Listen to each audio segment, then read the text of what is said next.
కోడలు అనామికకి డబ్బంటే ప్రాణం.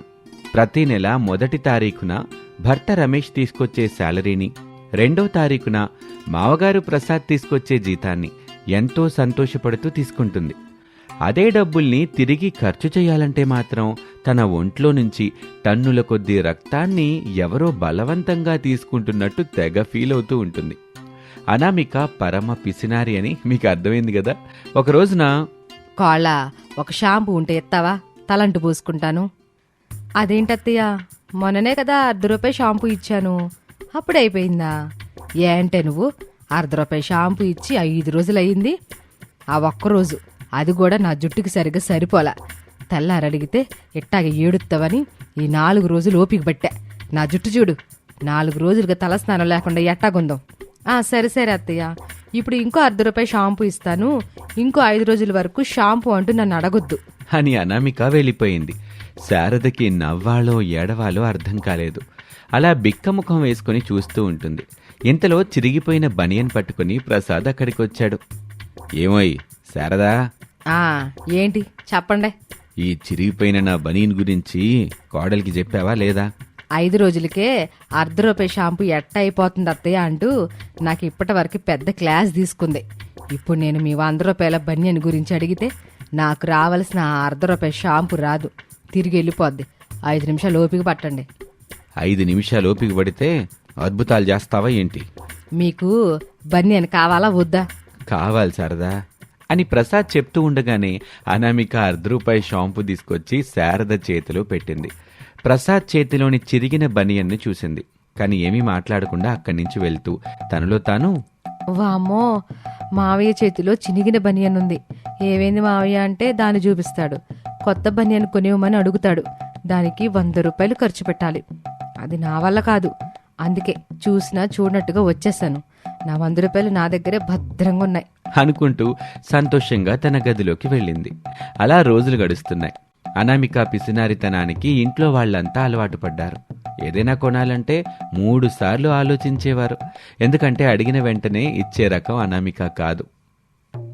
అనామిక క్లాసు వినటం వాళ్ళకి భరించలేని శిక్షలా ఉంటుంది. ఒకరోజు ఉదయం అనామిక తల్లి సుజాత ఫోన్ చేసింది. అమ్మా, బాగోగుల గురించి, నువ్వు చేసిన బచ్చల కూర గురించి మనం కలిసినప్పుడు మాట్లాడుకుందాం, కానీ ఇప్పుడు మాత్రం ఫోన్ చేసిన విషయం మాత్రం చెప్పు. ఎక్కువసేపు మాట్లాడితే ఛార్జింగ్ అయిపోతుంది, మళ్ళీ ఛార్జింగ్ పెడితే కరెంటు బిల్లు ఎక్కువ వస్తుంది అని చెప్పింది. ఆ మాటలు వినగానే సుజాతకి ఎక్కడా లేని కోపం వచ్చింది. కానీ ఏమీ అనలేకపోయింది. ఓ సామెత గుర్తుకొచ్చి నవ్వుకుంది. అమ్మా, విషయం చెప్తావా, ఫోన్ పెట్టేయాలా? చెబుతున్నాను తల్లి, ఎల్లుండి మన ఊర్లో తిరణాలున్నాయి, మీరందరూ తప్పకుండా రావాలి. అమ్మా, నేను మాత్రమే వస్తాము, ఆయనకి మావయ్యకి సెలవు దొరకదు. అయితే అత్త కోడలు కలిసి రండి.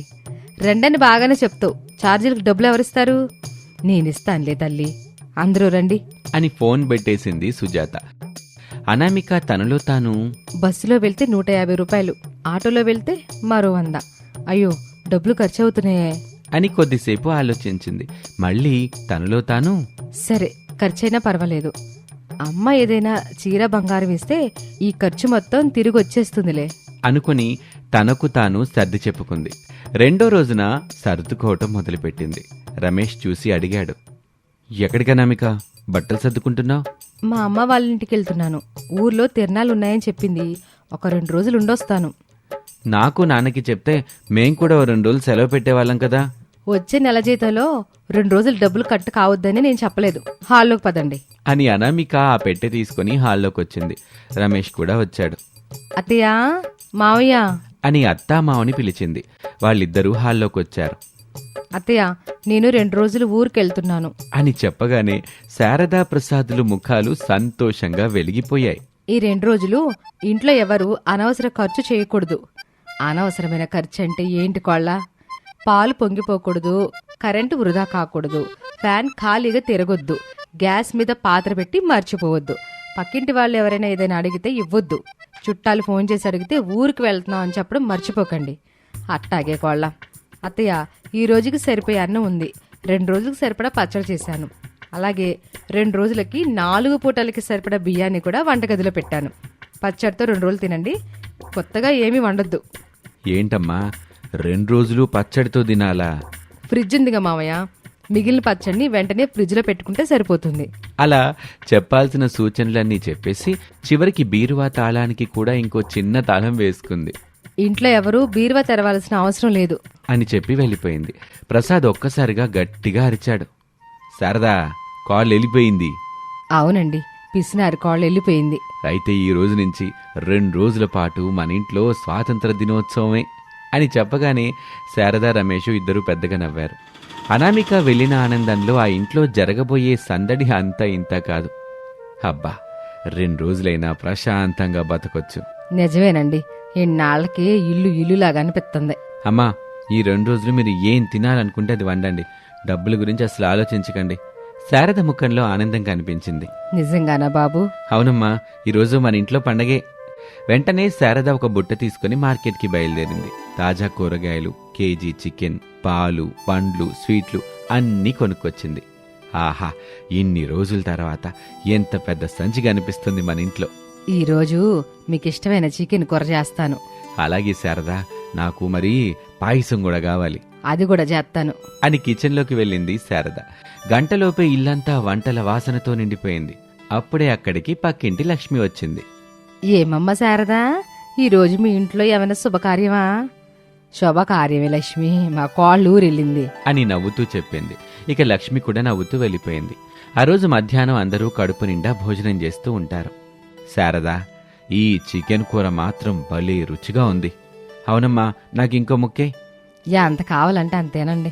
భోజనం అయిపోయాక ప్రసాద్ బయటకు వెళ్ళాడు. శారదా, రమేష్ మాట్లాడుకుంటూ ఉంటారు. అరగంట తర్వాత కొత్త బనియన్లు, కొత్త లుంగి, శారదకో చీర, రమేష్కో కొత్త చొక్కా తీసుకుని ప్రసాద్ వచ్చాడు. శారద ఆశ్చర్యంగా అడిగింది, ఎన్ని కొనేశారా? అవును శారదా, 20 ఏళ్లగా సంపాదిస్తున్నాను. నా డబ్బుతో నాకు బనియన్ కొనుక్కోవడానికి కూడా భయపడాల్సి వస్తే ఆ డబ్బెందుకు అని చెప్పాడు. అలా సాయంత్రం అయ్యింది. ముగ్గురు కలిసి ఐస్ క్రీం తినడానికి వెళ్లారు. ఒక ఐస్ క్రీం షాప్లో ఐస్ క్రీం తిన్నారు. ఇంటికి తిరిగి వెళ్తూ, బాబు రమేషు, రేపు ఉదయం మనం హోటల్లో టిఫిన్ చేద్దాం. సరే నాన్న. ఇక్కడిదంతా జరుగుతుంటే అక్కడ ఊళ్ళో అనామిక తన పుట్టింటికి చేరుకుంది. తన బ్యాగులో బీరువా తాళాల కోసం చూసింది. అవి తనకి కనిపించలేదు. అయ్యో, ఇంటి బీరువా తాళాలు ఇంట్లోనే మర్చిపోయానే అని భయపడిపోయింది. తనలో తాను, అత్తయ్య బీరువా తెరిస్తే నేను దాచిన డబ్బులను చూసేస్తుంది. ఈ జాతర ఇప్పుడు కాకపోతే ఇంకోసారి వచ్చినప్పుడు చూస్తాను అనుకుని వెంటనే బ్యాగ్ పట్టుకుని బయలుదేరింది. ఎక్కడికి తల్లి? ఉన్న పలంగా నేను మా ఇంటికి వెళ్ళాలి. ఈ సాయంత్రం పూట ఎందుకు తల్లి? ఉదయాన్నే వెళ్దు గాని. లేదు నాన్న, ఇంటికి వెళ్ళకపోతే నా మనసు కుదుటుగా ఉండదు. నేను వెళ్ళాలి, నన్ను వెళ్ళనివ్వండి నాన్న అని అనామిక ఇంటి నుంచి బయలుదేరి బస్ ఎక్కింది.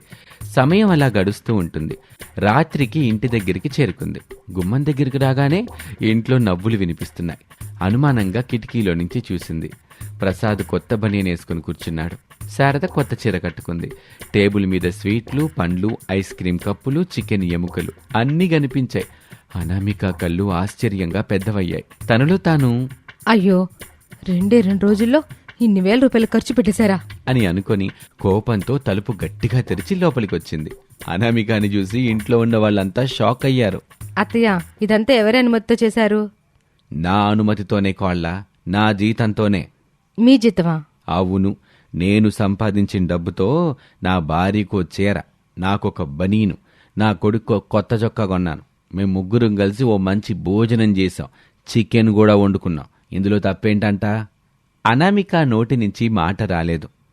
అనామిక, డబ్బు దాచుకోవటం మంచిదే, కానీ డబ్బు కోసం ఇంట్లో వాళ్ళ సంతోషాన్ని దోచుకోవటం మాత్రం మంచిది కాదు. అనామిక అత్తగారు శారదని చూసింది. కోళ్ళ, ₹1 షాంపూ కూడా లెక్క పెడితే ఇంట్లో నవ్వులు మాయమైపోతాయి. ఆ మాటలు అనామిక గుండెని తాకాయి. తన పిసినారితనం వల్ల ఇంట్లో వాళ్ళు ఎంత ఇబ్బంది పడ్డారో మొదటిసారి అనామికకి అర్థమైంది. ఇక ఆ మరుసటి రోజు అనామిక స్వయంగా, అత్తయ్య, ఈ రోజు మీరు చెప్పింది చేస్తాను. మావయ్య, మీకు ఇంకో 2 బనియన్లు కూడా కొంటాను. ఇప్పుడు మా కోళ్ళు పిసినారి కోడలు కాదు, నిజంగానే బంగారు మనసున్న మంచి కోళ్ళు అని ప్రసాద్ అన్నాడు. పొదుపు కుటుంబాన్ని నిలబెడుతుంది, పిసినారితనం కుటుంబ ఆనందాన్ని కూల్చేస్తుందని అనామిక అర్థం చేసుకుంది. ఆ రోజు నుంచి అందరినీ ఆనందంగా ఉంచుతూ మిగిలిన డబ్బులోనే కొంత పొదుపు చేయటం మొదలుపెట్టింది. ఇది ఇవాల్టి కథ. మరొక ఆసక్తికర కథలో మళ్ళీ కలుద్దాం. అంతవరకు సెలవు. నమస్తే.